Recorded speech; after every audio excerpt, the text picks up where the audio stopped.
choosing a main in World of Warcraft. Let's do it. 5 main ways to choose your main. Basically, these are the 5 steps that I've gone through to choose my new main, which is a Red Paladin for Warlords of Draenor. In no way will it be holy or corrupt. So, let's kick it off. Counting down from 5. I'm going to hit this list, and it's going to be fun, and for some of them, really edited anything. Playability. Number 5, playability. Is it a class that you can play effectively? Be it whatever you do, PvE, PvP, just running around and jumping on and off of random cliffs. What do you think that you can play more of? Personally, I do like my monk. I do find myself able to play at least a highish end level of it. I'm not topping logs or anything. I'm not top DPS in any group, but I do know my class enough to be able to abuse mechanics. This is something that I take pride on, so when I was thinking about it, I got to thinking, well, now I'm a monk, I know how to abuse mechanics. I know how to do this. And it's not really so fun to me anymore. I like a class that I want to switch my name.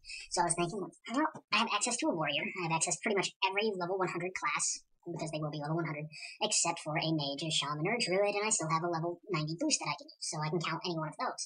So I went on to the beta, I tested out some of the classes, some of the specs, and it really came down to the most effective classes that I could play are, in fact, a warrior, arms, or fury, in Warlords of Draenor. Not now. I really don't like how it is now. I like the arms build currently in Warlords of Draenor beta, because warriors are, you can change so much with a warrior.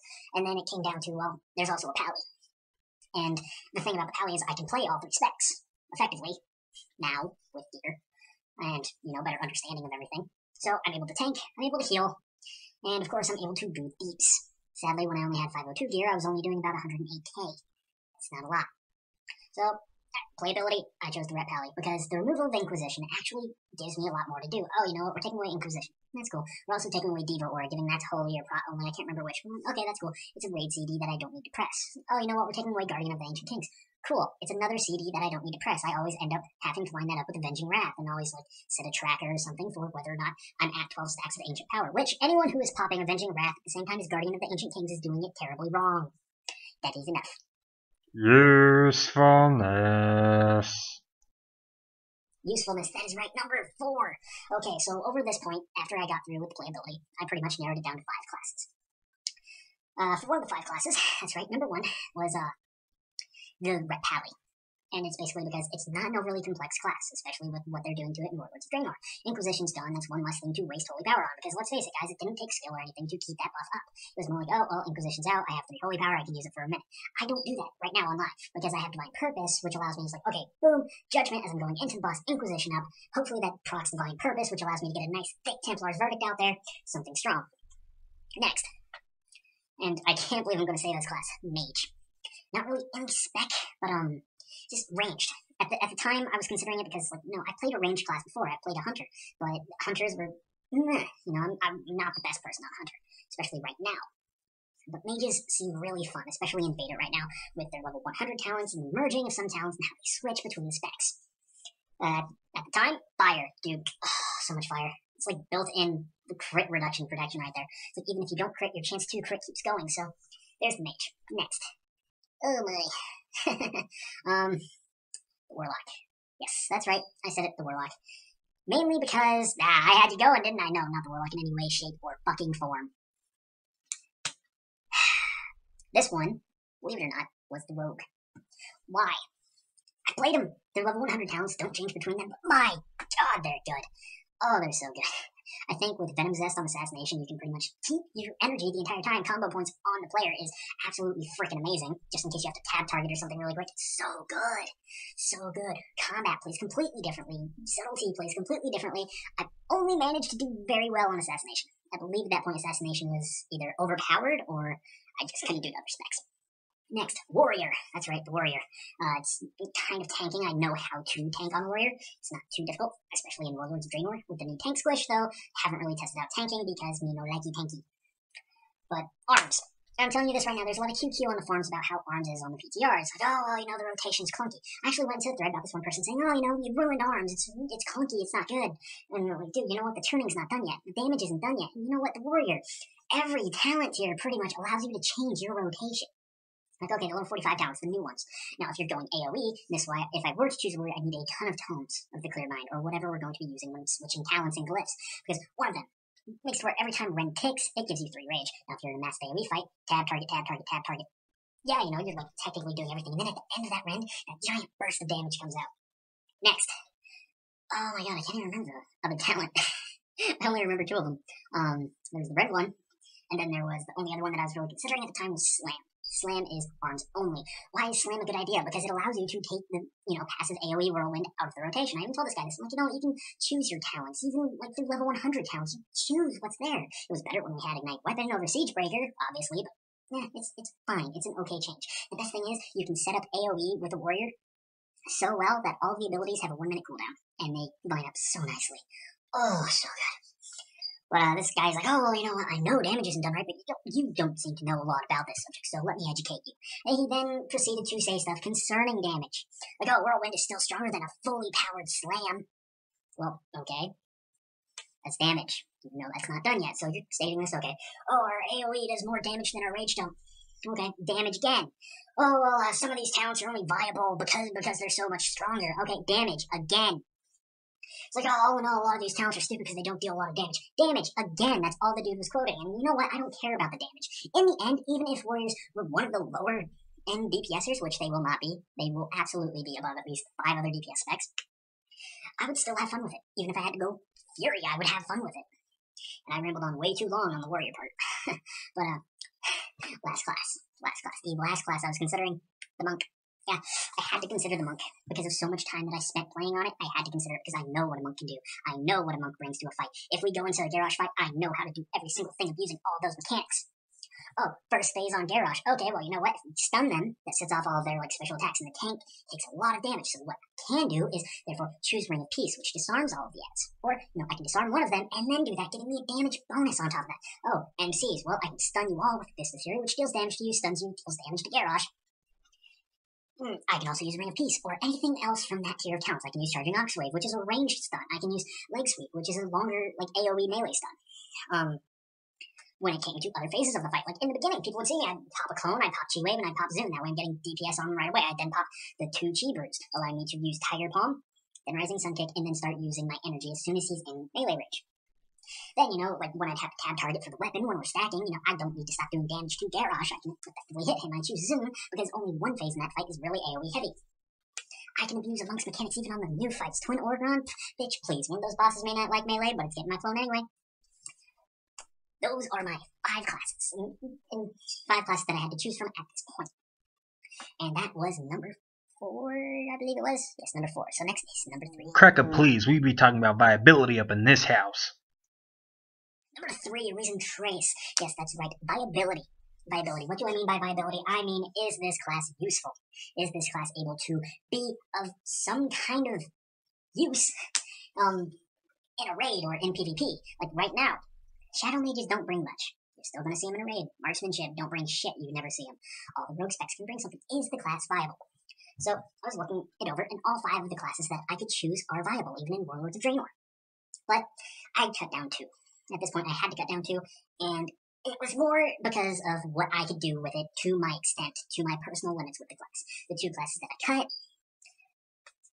they were the pure DPS classes. That's what kind of sucks. I had to cut the mage, because no matter what, there's always going to be one spec that comes up on up top. I may like fire, but I'm going to be forced to play Frost or Arcane. I might not like that. It's all about what you can do for that fight. Also, with the caster changes, I'm not one of those people that's like, oh no, I can't cast on the move anymore. The world's ending, no! I didn't do it. I can help it. I can help this mage. I can't really justify it. Next, had to cut the rogue. I had to cut the rogue. Surprisingly, even right fucking now, they buffed it to where combat, subtlety, and assassination can all use daggers, and I believe combat gets a boost if you're using daggers, and I was so happy.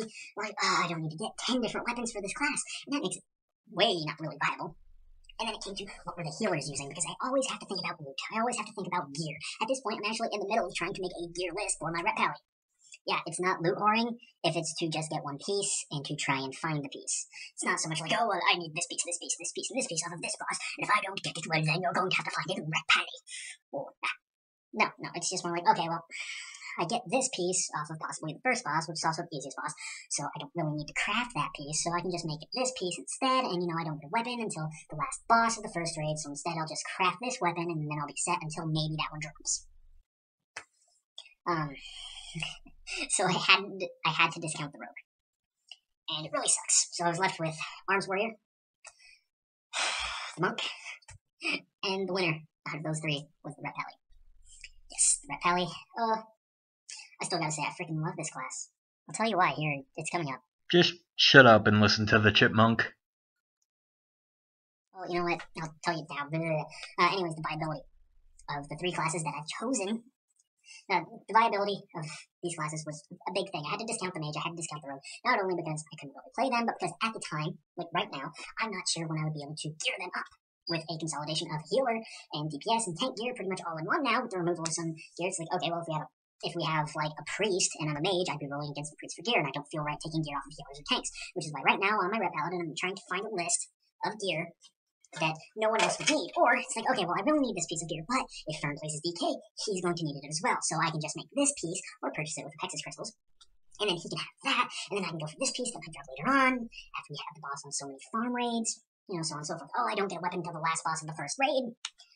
Being a two-hand strength user sucks right now. Yeah. Last boss. You cannot skip to this boss. This is one of the couple bosses on Highmaul that you must do in order, and it is in fact has its own raid wing. In LFR at least, but LFR is shit, so I had to pretty much like, okay, well, you know what, when I get to level 100, I'll just craft my weapon. Well, I'll be set until then. And the viability of the three classes that I have left are still there. Sure, you know, warriors lost some of their raid cooldowns. In fact, most of their raid cooldowns. But what we gained, especially with this tank squish, was the ability to tank a boss, even for a few seconds. We gained shield barrier. Shield barrier is really fucking good. Oh my god, you use that thing's like, okay, well, the tank needs like 5 seconds to be able to clear stacks. I will do that. We don't need an off tank. I will do that. But, you know, with how they have bosses now, you're pretty much tanking every boss in Warlords of Draenor because, you know, that fun little tank swap mechanic. Yeah, that's fun. So, yeah, warriors, taking the cake on that one. Monks, you will always benefit from having a monk. You will, be it tanking, healing, or DPSing. And you know what? I can't really heal on it, so it's more tanking or DPSing similar to the warrior. And with monk, you have way fewer raid, like, utility that you're bringing. But they have made it to where my buff now increases multi-strike, which I believe some other classes do that, but also my Stance of the Pierced Tiger gives everyone a speed movement buff. Everyone in melee gets that 10% movement buff, and you may think that's not a lot, but in the heat of the moment, in the middle of a raid boss, it is. It actually saved me on the train boss. Ugh, that fucking train boss, dude. The only boss that I really think that Blizzard did a really good job on fucking everyone over. It was the monk has that, but the Pally. The Pally has the ability to blow all of these other classes out of the water. Because similar to the monk, where you always benefit from having one with you, no matter what the spec, it has the ability, especially when I play it, because I can do all the specs to a certain level, you always have something. Things like, okay, well, you know what? On Butcher, both of the tanks are going to be taking constant damage. They need to stay healed up, pretty much similar over the entire time. Well, as a Holy Pally, I can take the glyph, or not the glyph, the talent that allows me to have 2 Beacon of Lights. The interesting thing about the Beacon of Light is one of our perks increases it by 20%. So I get not only regular healing on these two and all the healing copied over, but a 20% buff to that. Which means, in the end, I'm able to pretty much heal them through Butcher. They had Holy Pally solo healing these guys. That was before the redesign to Beacon of Light. Not sure how it is right now. I'm going to have to find a time to play beta soon. And even as a Ret Pally, or a Prot Pally, we'll go with the Prot Pally. As a Prot Pally, some of the changes, just, it's so good, so good. Even with the tank nerf, Pallies are still really strong. You get Holy Block, which is pretty much like, okay, you know what, I can now block some spell damage, but at the same time, when I manage to block, knock him back with some damage. Strong Pally. Ret Pally, you know what, I lost Inquisition, I lost Guardian, I lost Diva Aura. What do I still have? I still have a heal. And in some fights, if I ever run into a time where having melee DPS is a bad thing, I can glyph it. I can glyph Word of Glory to be a ranged DPS spell, and I can have an Absorb. I can have a weak fucking Absorb, but an Absorb nonetheless. I can have Eternal Flame, chosen as a talent.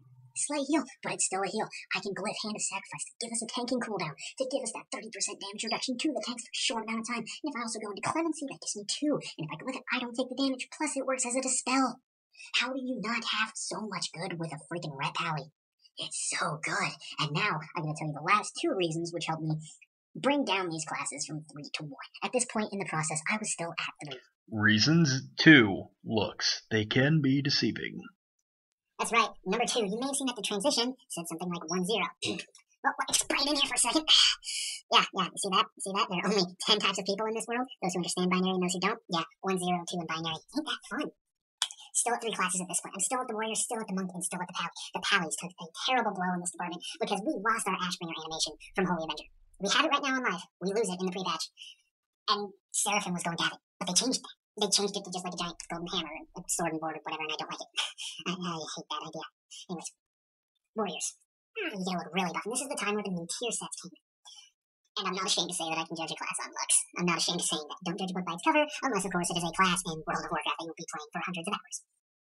Warrior, really up there, looks fucking deadly with that new tier 17 set, especially the mythic one with the saw blades. It looks deadly. The Paladin, it looked Paladin. It actually looked like a Power Ranger at one point. Right now, the Challenge Mode gear, you can look like a freaking Power Ranger. And the tier 17 gear, and especially the mythic gear, you start looking like a Megazord. The monks, my god, their gear was terrible. Their gear, this expansion was just terrible. It focused too much on the monk feel. It did. It's like it had us all in this dress and shit. I didn't like it. This next one, this next tier 17 has us looking like not only badass Raiden, but gives us like stone gauntlets. Yes! So I'm like, oh, I'm gonna hit you like a fucking truck and you're gonna feel this rock hit your face. So good. Like floating freaking shoulders, man, and the hat. Oh, god, it's so good. Really fucked up helmet that you only see like the eyes of. So good. Even the LFR gear leather doesn't look too bad and it looks really monkey. That being said, the plate gear, just the ability to be able to go back and kill Garrosh Hellstrain and get the shoulders of Marath. At this point, it wasn't really a playable thing to help him discount any classes, but it was still something that I considered on making this main. Next, the final top reason eventually came down to me choosing my number 1 class, and still my favorite class, though maybe not by a giant margin, in Warlords of Draenor. Is it fun? A little bit of real talk for you. When you're trying to decide your main, need one thing, and one thing only. Is it fun? Is the class you're going to main in raids or PvP or whatever? You know what? Take PvP out of there because that's all like freaking flavor of the month rerollers. Like, oh, Warriors aren't doing this well in PvP, so I'll just reroll to mage. No. Fuck that. In raiding, is it fun to play?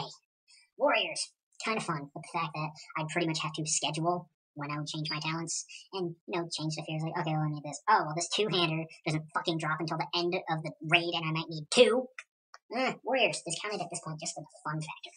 And kind of the crappy factor of needing 2 2-handers, possibly, if it's the best DPS pick. Next, the monk. Oh my god, how fun is it to be a monk? Answer, not as much as you might think. I played off as a fun class. I played off as like, oh, I like my monk. In the beginning, I'm like, man, I'm not abandoning my monk. I'm seeing all these changes. There's nothing that can make me bad. Sure, I lost Empowered Guard as a tank, but I get 2 charges on that thing. Sure, I, got slowed down terribly, but, I can change that. It's fine. Oh, what? If jab costs more energy? That's fine. I have a lot of haste. But, it's fun.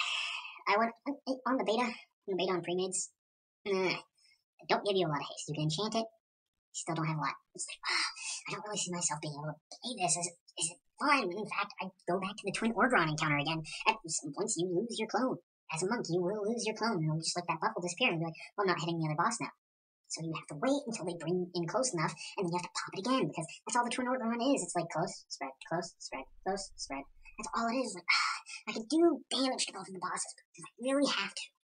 And then it got down to the Pally. And I'm even playing my Pally more on live now, mostly as a healer when it comes to raids. And healing right now is not fun. I got my Legendary Cloak. I set up a tracker for when that Legendary Cloak procs. It was like, oh, Spirit of GG proc. Sweet. Now all my overheals actually become heals. So that's when I pop Holy Avenger, pop my haste buff, pop Avenging Wrath, pop Guardian, and start just spamming the shit out of AoE. What do I get in return? I get a lot of fun. Even playing a healer right now. So go on to beta. Heals are down in the fun factor, but DPS, especially at level 100, and I'm telling you right now, this is going to be how everyone does the build, be it for AoE or single target fights. Because right now our 4-piece set bonus, which allows us to get a free Divine Storm that deals more damage, is baked in as a perk. That's right, where the 82, 84, 86, and 88 perks have a chance to be Empowered Divine Storm. Well, I'd say 82, 84, 86, and 88 because they actually changed it to every even level and eliminated 5 perks. Yeah, it sucks, but you know what? It's fine. They baked some in and just got rid of the boring ones. I don't know what the boring ones were. I really don't. Anyways, it's this, plus the ability to have Divine Purpose, plus the ability to have Final Verdict. And this talent, even if it is nerfed to the fucking ground, is going to be top choice. Top choice in level 100 talents. Why, you might ask? Empowered Seals, very good. Increases damage, increases haste, increases movement speed, increases healing. It's like heals you over time. That's fine, that's cool. Seraphim gives you a giant buff for 10 seconds. Burns 5 holy power. You don't want that. Ever. Then we get Final Verdict. Final Verdict replaces Templar's Verdict. It deals more damage as holy, which our mastery greatly increases. And being our attuned stat, we get more mastery than what we already have on the gear, so we really want to gear towards mastery. So, there we go. Final Verdict. Why do we want Final Verdict in Divine Purpose, you might ask? Ooh, I'm glad you asked, because Final Verdict plus Divine Purpose, if you can proc that Final Verdict, you get a bonus to Divine Storm. And then when you use that Divine Storm, which can proc Empowered Divine Storm from itself, it gets a 100% damage and radius increase, which means massive AoE. It is so much fun to just sit there and spam freaking Divine Storm. Like right now, even on live, I can catch Holy Avenger procking 4 or even 5 times in a row. I could not use all that on DPS, though. Like I said before, what I do is I get 1 Holy Power, use Inquisition. If I have to, I pop Inquisition during Divine Purpose, or I pop Eternal Flame if I need healing. That's what I'm going to do in Quad. I'm going to be like, boom, 1 Holy Power, then boom, Word of Glory, Eternal Flame, whatever that ability is based on the talent. I'm going to see if I can get Divine Purpose rolling. The cool thing is you can use Divine Storm when it's already empowered, proc the Empowered Divine Storm, and then proc it off of itself again. So not only do you have a chance of proccing Divine Purpose, but you also have a chance of proccing a free Divine Storm, which means you can use Final Verdict. You essentially become a 2-button rotation, but that's kind of fun. In the essence of it, during some of these boss fights, not having to worry about a lot, just using those procs, getting those big meaty hits out on the boss, it's really fun. You get those bosses that have like ads or something in it, and yeah, sure, the warrior, in terms of fun gameplay, can go out and do the 1 minute, like, Storm of Swords combo, which I think one time is being called. I'm not sure what the other one is. I think it's like Blade Breaker or something. But yeah, sure, the warrior can do that every minute. Pally can do that in an entire fight. If I were level 100 and they had Garrosh Hellscream scaled up to level 100 and I had these perks and everything, you can guarantee that weapon would go down quickly, those ads would go down at the same time, and you would see Ret Paladins with extremely high DPS numbers on the ranks. So in the end, it came down to Ret Paladins. It's like, well, you can have that kind of fun on a monk too, right? You have the Spinning Train Kick, or Hurricane Strike, or whatever the level 100 talent is. In a sense, yeah. Because you can get Chi Explosion, and your clone will copy it, but it won't spread the bleeds that your main Chi Explosion does. You can take Rushing Jadewind, but with how much jab costs for energy, even though it's only a 5 energy increase, it still slows you down a bit. It's essentially, I just find it more fun. And what do I think about it? It's the Ret Pally, dude. I have fun playing all 3 specs. Playing a tank on the beta freaking Prot Pally, Glyph of the Consecrator. That's all I need. I can get a trail of Consecrates leading straight to me, or I can just move slightly around and I get like 4 or 5 Consecrates like piled on top of each other. Or, you know what? I like Avenger Shield that hits 3 targets. About like right now in the C4 instance, you got those 3 Reapers and those 2, whatever the fuck those are called, but something of Visage, the really crappy magic guys that everyone seems to die to. The Harbingers. So you've got 2 Harbingers, 3 Reapers. Your Avenger Shield isn't going to hit all of them. You're not going to have instant aggro on all of them, but wait for it. At level 100, you have guaranteed access to the perk of Avenger Shield, which means you hit 5 targets. That's right, you hit 5 targets with that perk. You get Consecrate dealing more damage or increased radius, I'm not sure which. You get so much fun from it, dude. And Seraphim's so good. You have Empowered Seals, and the Empowered Seals heal scales with Resolve, which means that you can have Empowered Seals, you can, go in Truth for a bit, get those 5 stacks, and go into Insight, Judge, and get a nice little buff, get a nice little heal going on. 20 seconds. That's good, ain't it? It's really good. For the healer, you get 2 beacons. And now they're like, oh, well, you know what? We don't want them to generate Holy Power to be able to just put the beacon in a macro with, like, Flash of Light or something. So what we're going to do, we're going to just make to where it refunds mana. It refunds 40% of that mana cost. Which means right now, if I were to have that, like, okay, well, I'm casting this AoE heal on the target, it costs me 20k. What do I get back? I get 8k back. That 8k is enough for a Holy Shock. Not to mention mana regen. I know they're tuning all of this stuff still. Tuning's not done, damage isn't done, but they pretty much said, at this point, major class changes aren't coming. It's something to keep in mind. They'll still do it, but I really want to know something.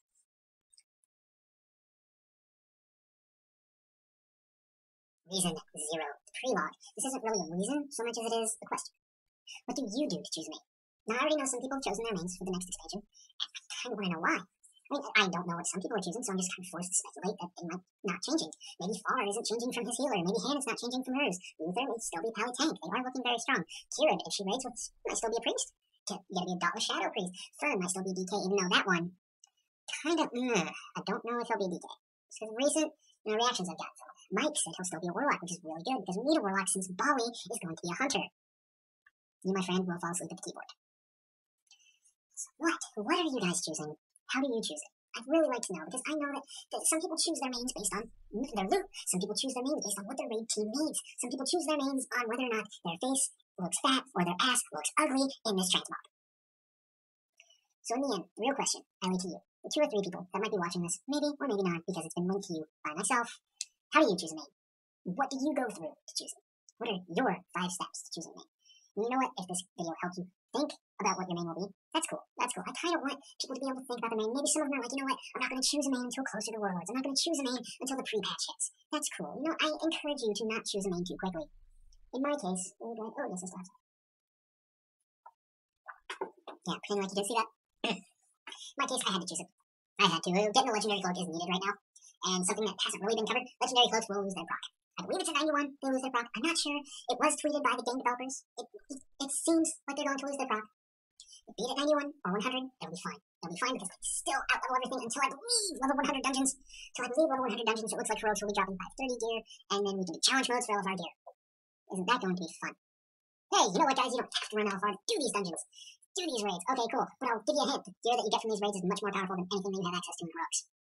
Yay. You know what? You don't have to do Raid Finder. We will give you Raid Finder loot through the anniversary event, through challenge modes, and you know what? You can even buy pretty much Raid Finder quality loot with Pegasus crystals. You can even craft it. Yay! You can only have 3 pieces of Warlords crafted gear, by the way, which is pretty fucking cool. So, yeah, what makes you choose me? And the last question. Can I eat your soul? Directed by Zan the Man. Starring Zan the Man and supported by Zan the Man. Filmed on location in Lowersville. Soundtrack provided by my sexy voice. This right here. That's how you know we need the Ashbringer animation, guys. Come on. Look at that. Look at that. Ashbringer, man. So sexy with that transmog.